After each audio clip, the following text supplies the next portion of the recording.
Сәлем достар, сіздермен Anime KZ арнасы. Осы видеода Dragon Ball анимесіндегі топ 20 кейіпкерді айтатын боламын. Арнаға тіркеліп ыңғайланып отырып алған болсан, мен видеомды бастаймын. Тобымызды ашатын аты жеті құрлықты шулатқан Сагамбо. Сагамбо 1950 жылдардағы атақты қылмыскер. Ол мұрынсыз және дене бітімі адамның бұлшықеттерімен бірдей. Бойы қарапайым адамнан едәуір үлкен және жасы 780 жас шамасында. Ол галактика қарақшысы ғана емес, сонымен қатар өз экипажының жетекшісі, Моронның одақтасы болып есептеледі. Оны галактика сақшысы, атап айтқанда Мирус түрмеге жапқанша бар әлемді аралап шыққан, ал күшіне келер болсақ айдаһар шарының біреуіне тең. Сонымен қатар көптеген өз формаларын өзгерте алуға бейімделген. Өзінің ең мықты формасын Ветаға қарсы шайқаста көрсеткен болатын. Бұл форманың ең мықты күші 500 адамның күшімен тең. Яғни айтқанда өте мықты форма болатын. Ал 19-шы орында Кафла. Оның жүктелуі негізінен Кейл мен Келлифилдың бірігуінен пайда болды. Оның физикалық күші мангада өте жоғары дәрежеде бағаланады. Тіпті оның физикалық күші Сагамбодан 1000 есе артық деседі. Яғни айтқанда 1,5 адамның күшімен бірдей. Дағдыларына келер болсақ, синтез және энергетикалық шабуылдарға бұл қол ұрыс төбелестерде тиімді және регенерациясын айтпай кету дұрыс емес. Жоғары интеллект осындай күшті тиімді пайдалануға көп көмегін береді. Кафла туралы негізінен ақпараттар аз, себебі оның өмір сүргені тек қана 1 сағат. Сол 1 сағаттың өзінде өте мықты екенін көрсетіп, біздің тобымыздан орын алды. Оның қызыл канон соққысы өте жирен және ауыр соққы болады. Бұл соққыға төтеп беретін адамдар аз. 18-ші орында Бөтен 6-шы ғаламның ең мықты кейіпкері Хит немесе Вики.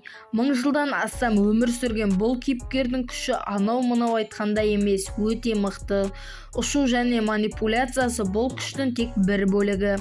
Толық ашып зерттелмесе де, біздің тобымызға жайғаса алған кейіпкердің жауынгерлік дағдылары қайталанбайды және толық бөлікті интеллекттің жоғары егері, төзімділігі мен сабырлығы мінсіз көрінеді. Барлығын өз ойлағандай етіп жасайтын және Хиттің осал жері жоқ секілді көрінеді. Адам айтқысы соққының дәрежесі 10 футқа дейін жетеді. Ол әрқашан істерін тиянақты асықпай зерттеп жасайтын. Сол себепті оны тыныш өлтіруші деп те атайды. Ең мықты күші күлгін сәулелер. Бұл соққыны тіпті Ушияманың өзі тоқтата алмады. 17-ші орында Пикколо. Шын есімі Junior Камиколо. Жасыл монстр деген лақап атпен танымал. Бойы 2,26 см, ал салмағы 116 кг. Адамға тән белгілері болса да, күші адамнан 1000 есеге артық. Ол сюжет бойынша әкесі үшін кек алу үшін туылған және Гокудан жеңілгеннен кейін онымен альянс құрып, одан да қауіпті жауларына қарсы шығады. Ол королі Пикколоның соңғы баласы. Гокуға лай қарсыластық таныта алғандай күші болса да, дүниеден ерте көз жұмды. 16-шы орынға да келіп жеттік. 16-шы орында Топ немесе Топпо деген атпен танымал Тропейс қаһарманы, Шайванидің жетекшісі, галактиканың 11-ші бөлігінің қорғаушысы. Ол 11-ші галактиканы жойылу алдында құтқарды және содан кейін құдай деп есептелді. Топпи әділеттікті қолдаушы, қанды және әрі құрметке ие күрескер. Топпи адамдарға ұқсамайды. Гуманоид, терісі қоңырқай келген және жалпақ бетті, қалқан құлақты әрі сары көзді. Бұл көз шайқаста ерекше рөл атқарады. Ол жаудың қимылын алдын ала 2 секунд бұрын көре алады деседі, бірақ бұл тек 10 минутқа ғана созылады. Қуатты энергиясының арқасында көзінің түсін күлгін дәрежеге дейін өзгерте алады. Күлгін дәреже дегеніміз өте мықты ультра сәулелерді қолдануға мүмкіндік береді. 15-ші орынға да келіп жетті. Кел Макс, яғни ұялшақ Макс. Ол негізінен хедо жасаған жасушаның жетілдірілген түрі. Күші орташа деңгейде иеленетін. Негізгі түсі жасыл болмаған, басында қызыл түсті, кейіннен жарқырайтын сары түсті болған. Дүниеге келгеннен кейін терісі жасыл түске өзгерген. Факт: ұялшақ Макс ки күшімен шабуыл жасаған сайын үстінде дақ пайда болады және күшін арттыра берсе денесі мутацияланып өсе береді. Соңғы шайқасында оның ұзындығы 4 метрге дейін жеткен. 14-ші орында Фусет Замасу. Анимеде біріктірілген Замасу және Виз мангасында құдай Замас ретінде белгілі. Әдетте жай ғана Замасу деп айтамыз. Факт: Гокудың Блэк нұсқасын осы Футуре Замасудың біріктіру арқылы жасаған. Бірақ Гоку Блэктің әртүрлі белгілерімен, соның ішінде Гокудың биіктігі мен құрылысымен толықтандырылған. Бұл деген сөз Замасудың күші Блэк Гоку секілді мықты деңгейді білдіреді. Ол мақтаншақ болды және өзіне қарсыластарды менсінбей бір көзіне көз жабын жауып жүрді. Және де сол көзінде оның негізгі күші жасырылған болатын.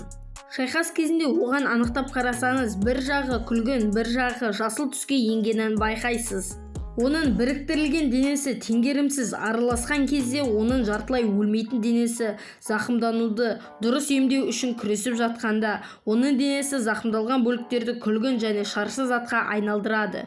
Сондықтан оның әрқашан сол жағы шайқас кезінде күлгін түске енеді. Және бұл оң қолының зақымдалуына әкеліп соқты.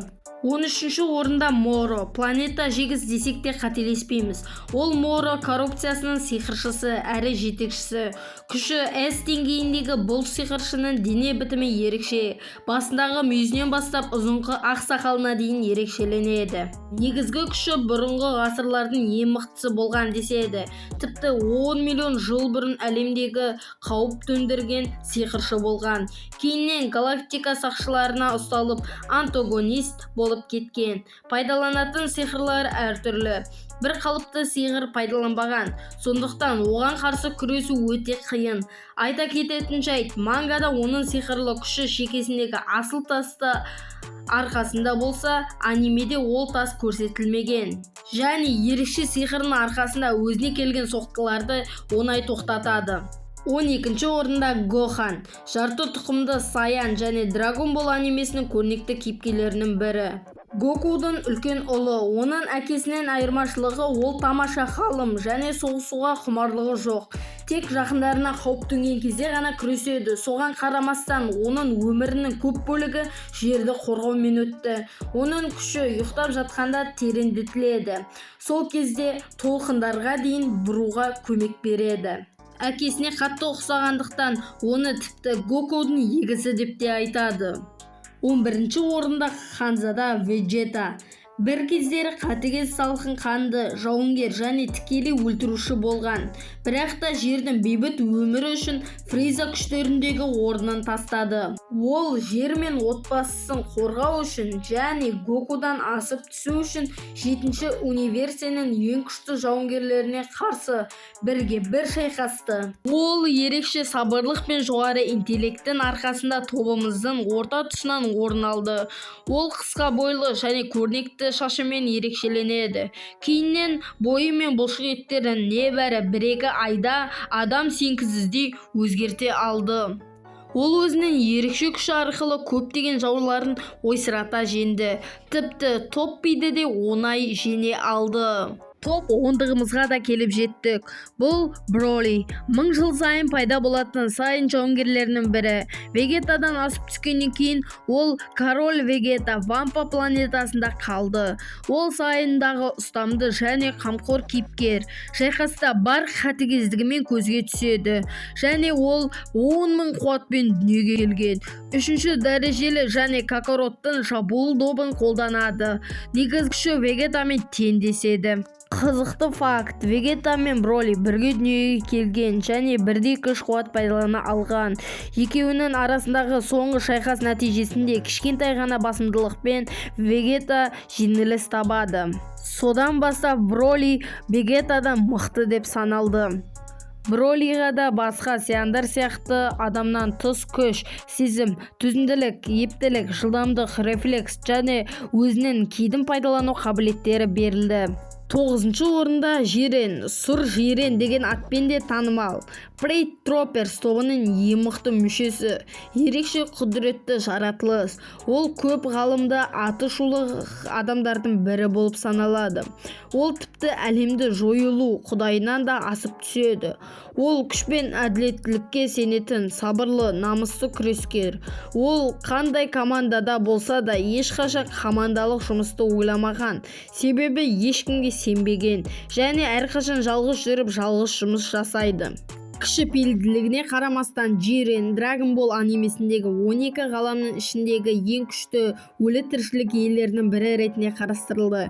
Жирен бір кездері жойылу құдайы болуға үміткер ретінде қарастырылған, бірақ өзінің бас тартуына байланысты бұл орынды жиреннің досы Троппи немесе топқа берді. Жирен алдымен Прайд әскерлері мен Бермудтың күш турниріне қатысуға шақырмастан бұрын медитациямен айналысады. Жирен тіпті Гокудың командаластары жиналған энергиядағы рух болмысын тоқтата алған және айдаһар тасынан бас тартқан алғашқы адамдардың бірі болған. 8-ші орында көптен күткен Гоку. Ол туралы айтпасақ та білесіздер. Анименің басты кейіпкері, ерекше күш иесі, өзінің алғырлығы мен және ынтасының арқасында көптеген нәтижелерге жеткен. Көптеген қиын техникаларды әп-сәтте үйренуге деген қабілеті, барлығы әрқашан бас кейіпкерлерге тән. Гокудың бұл топтан орын алғанына ешқандай таңғалудың қажеті жоқ. Анименің сюжетінің арқасында бірінші орынға лайық болған, бірақ негізгі күшіне қарай 8-ші орынға лайық деп есептедім. Себебі көптеген жеңіліс табатын шайқастарда сюжеттің арқасында аман қалып және сол сюжеттің арқасында жеңіске жетеді.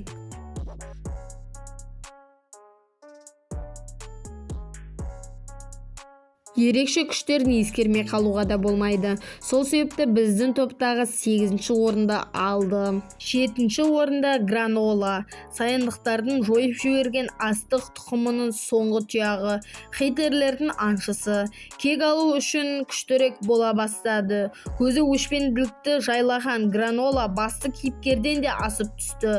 Ақылының арқасында хейтерлер мен саяндарды бір-бірлеріне қарсы қоя білді және аз мақсаттарына жетуге ұмтылады.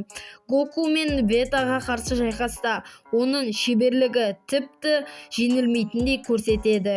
Кейіннен олармен одақтас болып кетті. Ол анимедегі ақылы бойынша үздіктер қатарына жататын. Автордың өзі сұхбатында айтқан болатын. Аз синертацияға қарамастан оның жақсы пайдалана білді. Оның IQ-ның жоғарылығы соншалық азғантай ғана синертацияны үлкен күшке айналдырды.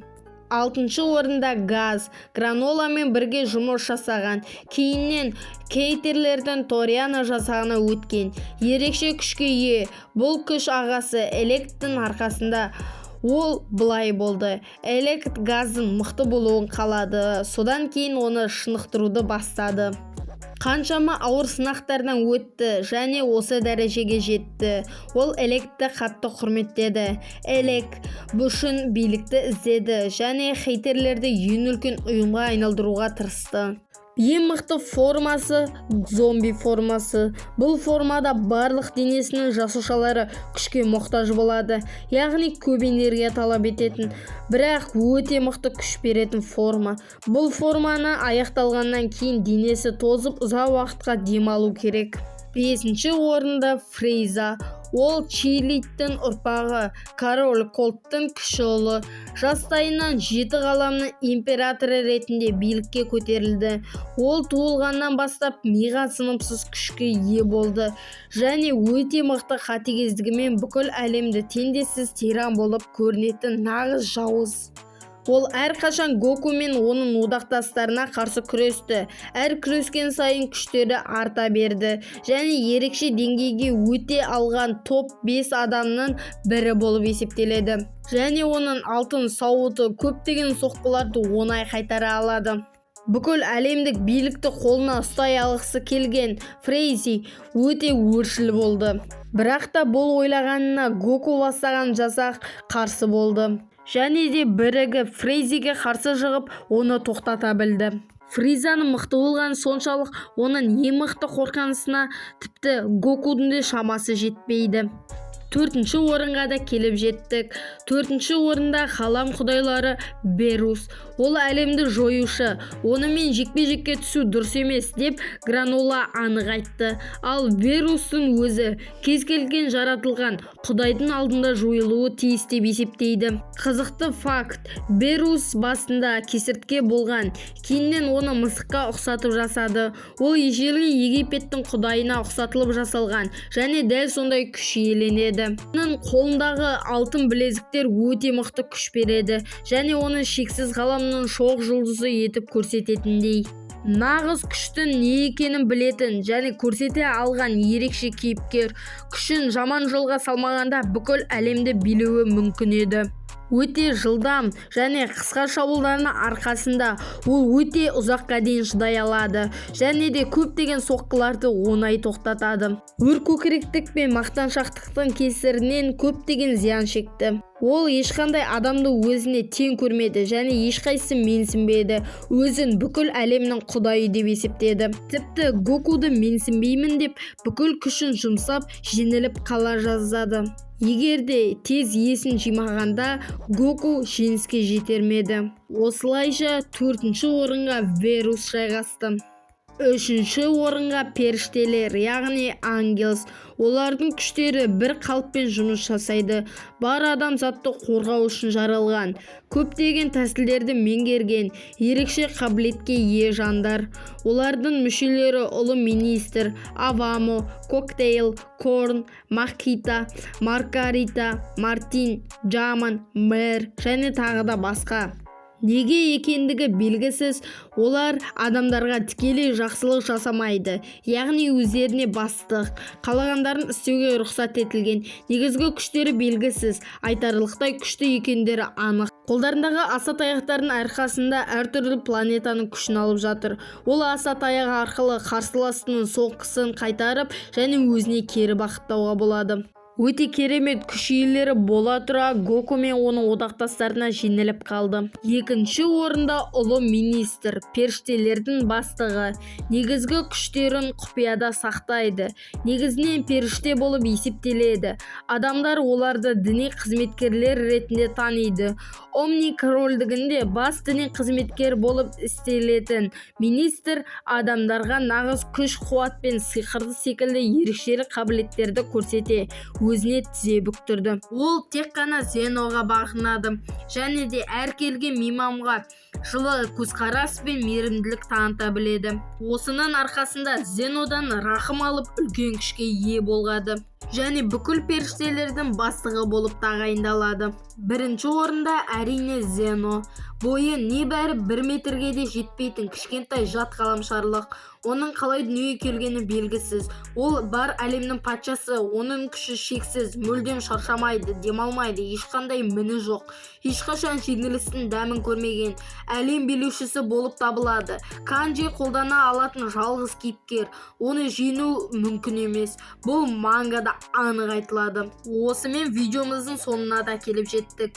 Видеоны соңына дейін қараған жандарға үлкен алғысымды айтамын. Келесі видеода қай анимені шығарғанды қалайсыз? Пікірге жаза кетіңіз. Келесі видеода кездескенше қош сау болыңыздар.